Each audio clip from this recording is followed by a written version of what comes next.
Duel Review is brought to you by SpiderWolf.com. On today's Duel Review, it's Fuse. I'm RJ. And I'm Nick. Let's get to it.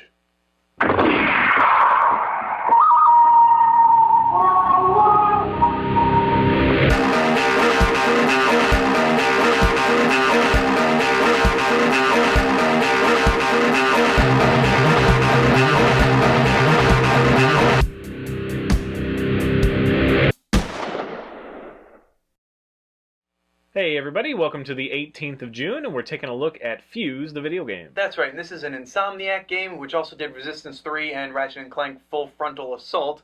And this one is kind of interesting in that each character has a unique weapon associated with them. So you have 4 characters, each one with a unique weapon, and a secondary ability that weapon or that they can use. So, for example, you have Dalton, who is like this kind of stereotypical soldier, and he has the mag shield gun, which creates a force field in front of him that he can then project out like a shotgun and kill things in front. Plus, he can deploy it. That's a secondary function, is he can deploy it.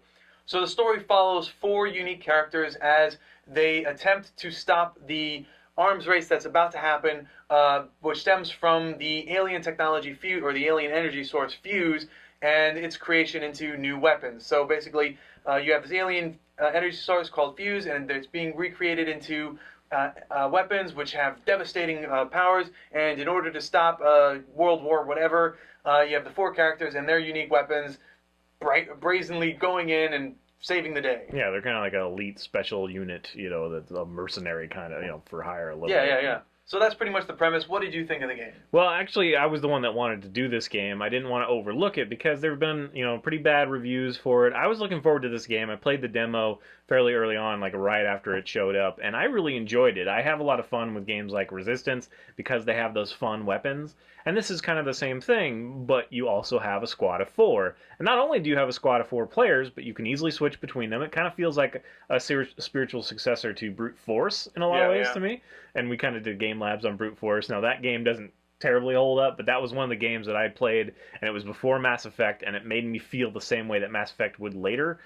You know, a little bit multiplied for Mass Effect, but still, you can jump back and forth, and there are 2 girls in there, which I've had lots of conversations about the female protagonist and in video games, and especially off the heels of this whole Xbox One fiasco. Like, there's so many things to pick apart about the Xbox One conference, but there was this one guy, he made a comment about, yeah, just lay there and take it, to a girl player that was being, you know, bullied in Killer Instinct, the video game demo. And so, of course, we have, like, feminist, you know, whatever, like, all up in arms about, oh, that was a, you know, thinly veiled rape joke and stuff. It's like, no, he would have said that if it was a guy. He would have said the same thing. Yep. Anyway, so I've had a lot of conversations about, well, there's no, you know, positive role models and female protagonists in video games. And like, hello, there's more than ever. I mean, first of all, Mass Effect, which I mentioned, you can be a female shepherd, and they've geared it so that you really could not tell the difference if you played as a female.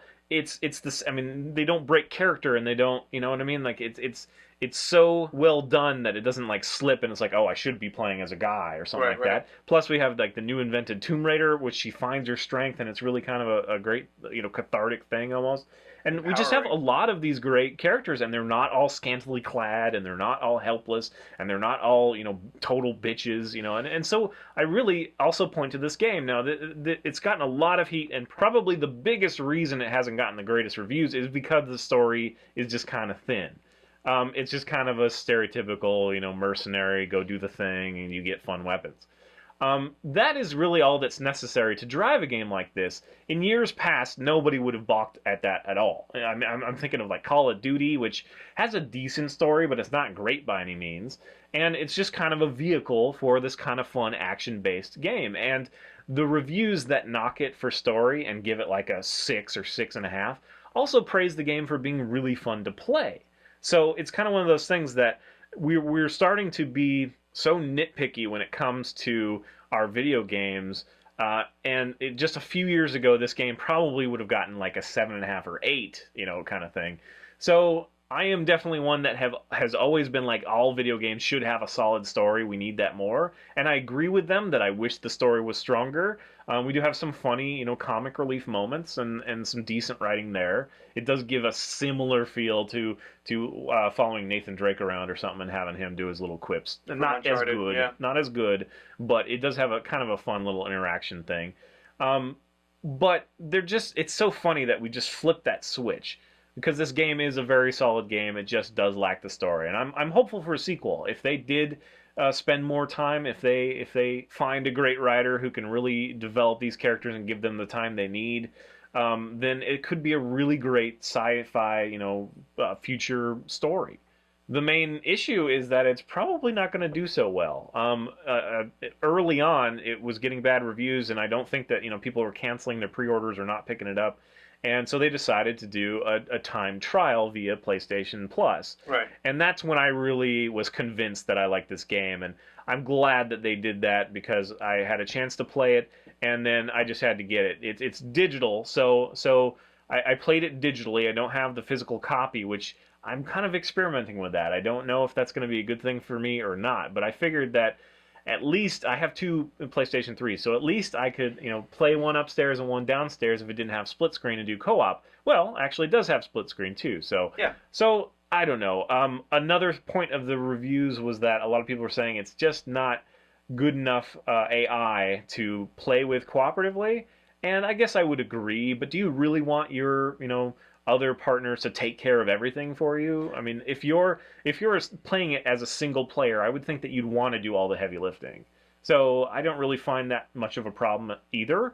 In fact, when you go down and you need health, which happens a lot because it is built to be a kind of a co-op thing where, very Gears of War, Right. which that's another game that has kind of I think it's a crappy story, and it still gets high praise, because it's fun action and crazy, weapons and stuff. Anyway, so the AI does great job of coming and healing you. So that's really all I want them to do. Yeah. Well, I mean, when I played, and I only play a little bit, the biggest problem that I have is Dalton's the character who can put out shields. He never puts out a shield, actually throw one out. He keeps one for himself, and you have to kind of stay with him. But if I want to go do something else, he can't throw me a shield, or he never does. So yes, when I get knocked down, he'll come over and save me. But that's about it. Now I agree that it shouldn't take over all of the AI shouldn't do all the work for you. And this game, in my opinion, is a lot better played with co-op.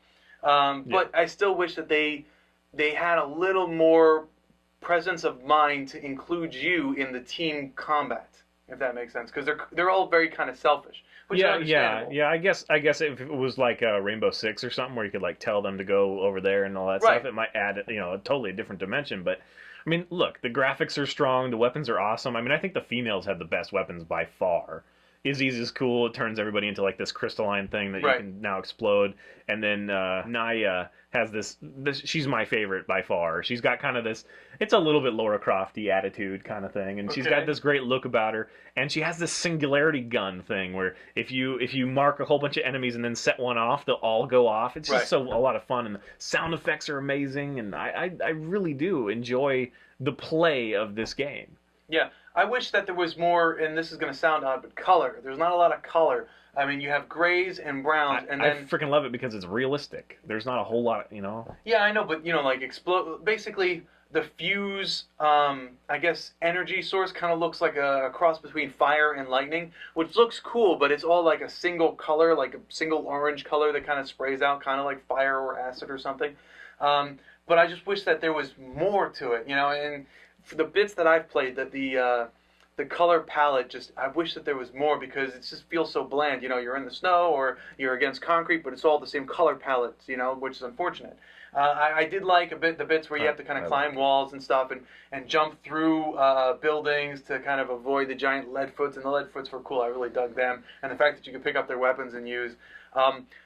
Yeah, I'm glad you brought them up because that is a really good, boss fights. Yeah. It's like bringing those back, and I really enjoy that. It's like you're dealing with a whole bunch of guys, and then you go into this area where you're dealing with two big guys, and they're really badass. So you have to be very careful, and you having the guys distract them, so you sneak behind and shoot them in the the pack and all that. It's just Right. I guess what I'm saying is that my opinion is that if you're tired of playing Mass Effect and you want to play something different, this is fairly good game. I did enjoy it. I really liked playing it.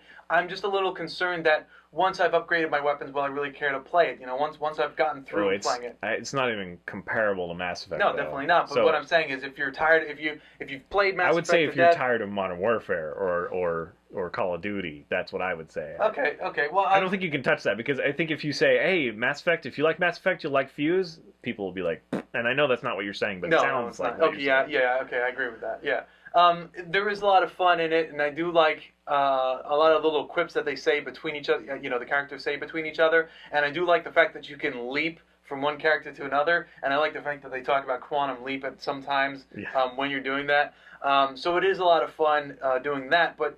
Yeah, I think it really shines cooperatively when you and a buddy can joke with one another about what's going on. And yes, the guns are really cool. I really love her singularity gun, because once you kill someone, a huge black hole forms, and then whatever that black hole touches, if that character has been touched could set by off more. Yeah, you can set like an entire stream of them. Yeah, that's pretty cool. So it is a really fun game in that respect. The story has a lot of ideas behind it that I want to see fleshed out more. So yes, if they made a sequel if they mind it, it would be great. Exactly. Yeah, exactly what I was thinking. If they mind it, it would be awesome. So there is a lot of great potential there. I will say, when it comes to replayability, if Gears of War has replayability, so does Fuse. That's all I got to say. But yeah, it's well done graphically and I think the controls are very solid too. Yeah, it's just a joy to play. I do think it's weird that you find experience, like you can find it laying around. Yeah. That's kind of weird. You got 500 experience just by holding triangles. Yeah. Anyway, I do think that it'll sadly be overlooked. So I don't know if I would recommend going out and getting it at full price unless you really love this sort of thing. If you love Call of Duty and Modern Warfare and all that, and you want just kind of like a slightly futuristic take that you can easily play with friends on the same, kind of thing. Otherwise, I would say just wait till it goes down in price a little bit. Yeah. I think $30 or $40 is where this game should be sold at, because there is a lot of great value to it. It's a lot of fun playing, but once you're done playing with it, I'm not sure how often you're going to pick it up. Yeah. All right, guys, that's it. Thanks for watching. Please subscribe to our YouTube channel and follow our great playlist. Game Lab's been a lot of fun. Yes, it has. And please leave comments. We love comments. And you can help support us by buying our wares at spiderwolf.com. That's right. T-shirts, a card game, art print, short stories, and more. And speaking of card game, I am finally releasing Fisk 3-7, the Enhanced Edition combat card game, on Kickstarter. So I will give you the link and go check it out, please. If you like it, share it. Give us your support. You can also follow me on fisk37.tumblr.com as I blog throughout the Kickstarter campaign. And hey, if you're on Facebook, search for Duel Review, because I finally made a Facebook page, and I'd love to get followers. So just friend us, and if I'm not commenting, yell at me, because I'm supposed to be taking care of it, so I'll just try and comment as quickly as possible. So yeah, please do that as well. Thanks. All right, guys. See ya. Oh. Hooray. Next time, we take a look at the Guilds of Codwallen.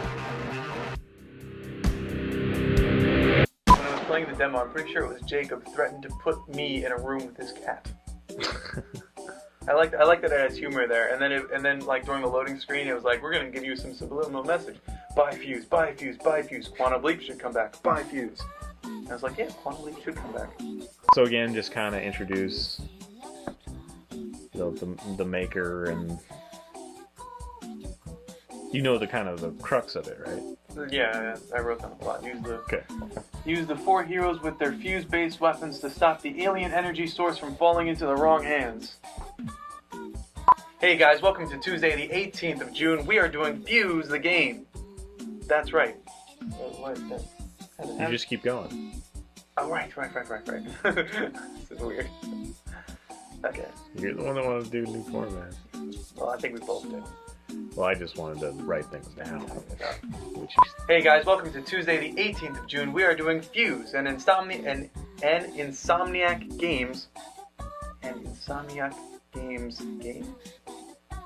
Hey guys, welcome to Duel Review. Hey guys. We should just go back to the old fucking format. So we could barely manage that one. But we managed. We're doing Fuse. From Insomniac Games. Yeah. Who also did Resident Evil, Resistance 3, and Ratchet & Clank Full Frontal Assault. Frontal nudity. Full frontal assault.